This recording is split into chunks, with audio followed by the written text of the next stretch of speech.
Hello and welcome everyone. तो आज के लेक्चर में हम पढ़ने वाले हैं ए.के. गोपालन वर्सेस स्टेट ऑफ मद्रास। तो इस केस में क्या हुआ था, पेटिशनर जो कि ए.के. गोपालन थे उनको डिटेंशन में रख दिया गया था प्रिवेंटिव डिटेंशन एक्ट के अंदर। देखो, हमारे पास दो तरह की डिटेंशन होती है, एक प्रिवेंटिव डिटेंशन और एक प्यूनिटिव डिटेंशन।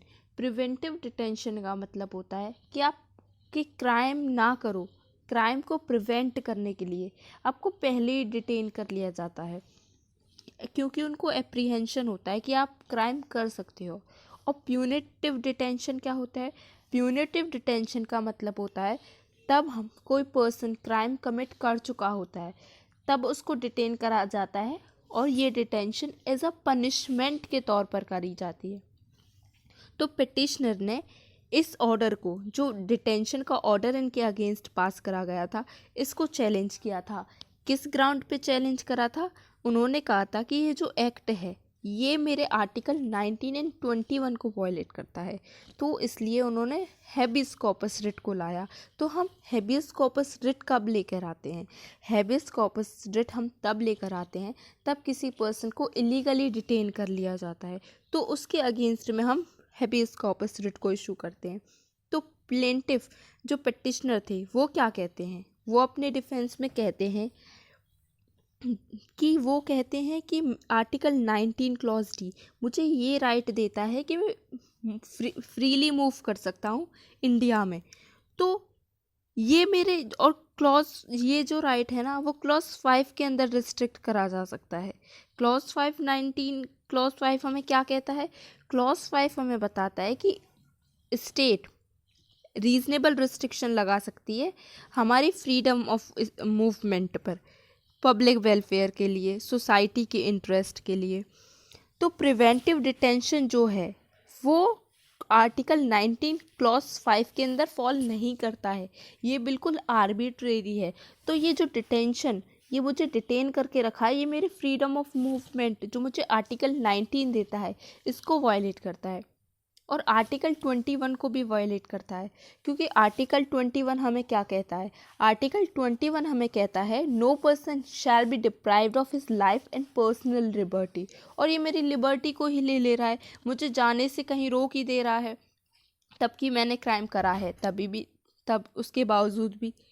तो यहाँ पे except according to procedure established by law, मतलब आपको डिटेन कब करके रखा जा सकता है? आपको डिटेन तब करके रखा जा सकता है तब प्रोसीजर फॉलो किया गया है। तो प्रोसीजर को किसका? लॉ का। तो वो कहते हैं ये जो प्रोसीजर एस्टैब्लिश्ड बाय लॉ में, लॉ का मतलब जो है ये स्टेट मेड लॉ तो है, लेकिन साथ ही साथ ये जो लॉ है वो नेचुरल जस्टिस के प्रिंसिपल को भी फॉलो करना चाहिए। और जो प्रिवेंटिव डिटेंशन है, बिना ट्रायल के ही पहले ही आपको डिटेन करके रख लिया जा रहा है, तो ये नेचुरल जस्टिस के प्रिंसिपल के अगेंस्ट है, उसको फॉलो ही नहीं कर रहा है, इसलिए ये मेरे आर्टिकल 21 को भी वायलेट करता है। और उन्होंने ये कहा कि जो आर्टिकल 20 जो है वो प्रिवेंटिव टेंशन को अलाउ करता है, लेकिन वो अलाउ कब करता है? तब आर्टिकल 21 भी फॉलो हो रहा है। आर्टिकल 21 उसको कंट्रोल करता है आर्टिकल 22 को। तो आर्टिकल 22 हमें क्या कहता है? आर्टिकल 22 हमें कहता है protection against arrest and detention in certain cases. मतलब किसी भी पर्सन को अरेस्ट नहीं करा जाएगा, डिटेन नहीं रखा, कस्टडी में नहीं रखा जाएगा तब तक उसको इन्फॉर्म नहीं किया जाए। और ये एक्ट क्या है? ये हमको कह रहा है कि आप डिटेन कर सकते हो बिना बिना किसी रीज़न के। तो ये आर्टिकल 21 का वॉयलेशन भी है, क्योंकि आर्टिकल 22 को हम आर्टिकल 21 के एम्बिट में पढ़ेंगे। तो ये सारे पिटिशनर के कंटेंशंस थे। तो सुप्रीम कोर्ट यहाँ मेजॉरिटी से क्या प्रिंसिपल लेट डाउन करती है? सुप्रीम कोर्ट कहती है कि आर्टिकल 19 का कोई एप्लीकेशन नहीं है लेजिस्लेशन से रिलेटेड, कि वो प्रिवेंटिव है या प्यूनिटिव है, उससे कोई मतलब नहीं है। जैसे कि लेजिस्लेचर कोई भी लॉ बनाती है, तो लॉ उसने बना दिया, उस लॉ में प्रोसीजर लेट डाउन कर दिया गया, तो उस प्रोसीजर के अंदर अगर कोई भी डिसीज़न लिया गया है तो वो डिसीज़न हमारा वैलिड है। भले से वो जो लॉ है वो वैलिड है या नहीं, फेयर है या नहीं, रीजनेबल है या नहीं, ये नहीं चेक करेंगे। हम बस क्या देखेंगे कि लेजिस्लेचर ने लॉ बना दिया, ठीक है। आर्टिकल 19 यहाँ पर एप्लीकेबल ही नहीं है, और आर्टिकल 21 को भी इस ग्राउंड पे चैलेंज नहीं, आर्टिकल 21 को भी इस ग्राउंड पे चैलेंज नहीं करा जा सकता कि ये आर्टिकल 19 को वायलेट करता है। और सुप्रीम कोर्ट क्या कहती है कि आर्टिकल 19 और article 19 clause 1 sub clause D जो है वो बिल्कुल अलग है आर्टिकल 21 से। तो हम ऐसे नहीं पढ़ेंगे कि आर्टिकल 21 जो है वो आर्टिकल 19 को कंट्रोल करता है, नहीं। क्यों? क्योंकि हम मान के चल रहे हैं कि आर्टिकल 19 और आर्टिकल 21 दोनों अलग अलग आर्टिकल हैं।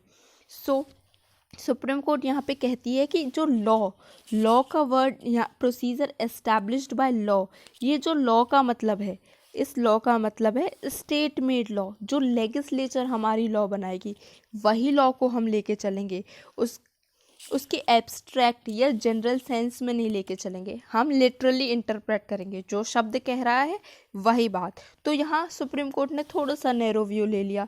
क्यों भाई? लेजिस्लेचर तो कुछ भी लॉ बना सकती है, वो क्या फिर वो ऐसे ही हमारी पर्सनल लिबर्टी को लेती रहेगी? नहीं।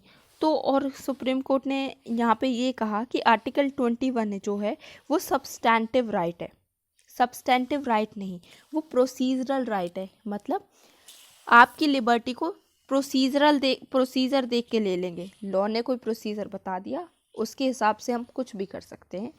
हम ये वो आपको एज इट इज़ राइट कोई नहीं देता, ये कहा था।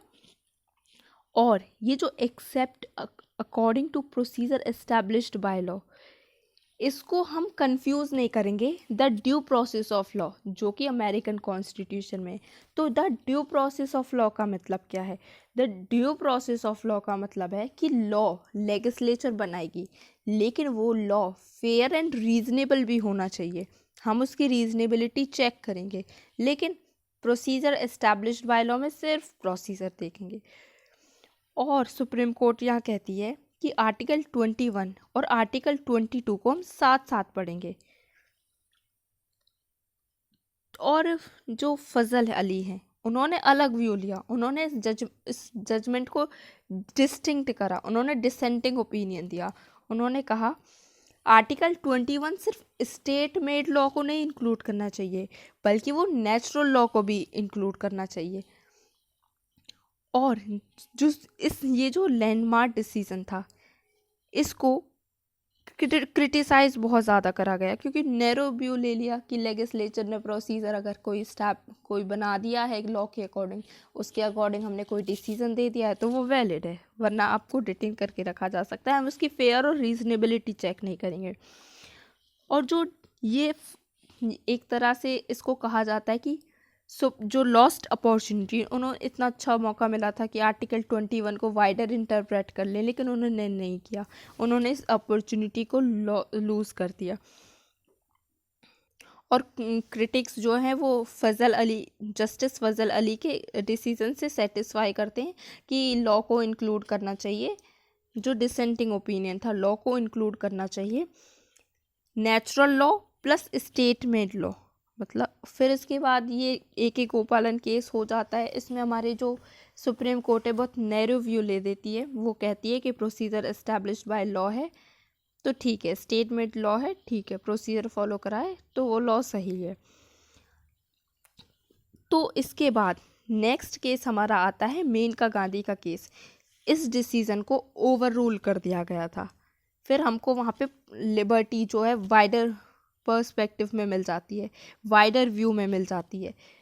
तो हमने इस केस में क्या पढ़ा? हमने इस केस में पढ़ा कि पिटिशनर जो हैं AK गोपालन, उनको डिटेन कर लिया जाता है प्रिवेंटिव डिटेंशन एक्ट के अंदर। फिर वो इस एक्ट को चैलेंज करते हैं। किस ग्राउंड पे चैलेंज करते हैं?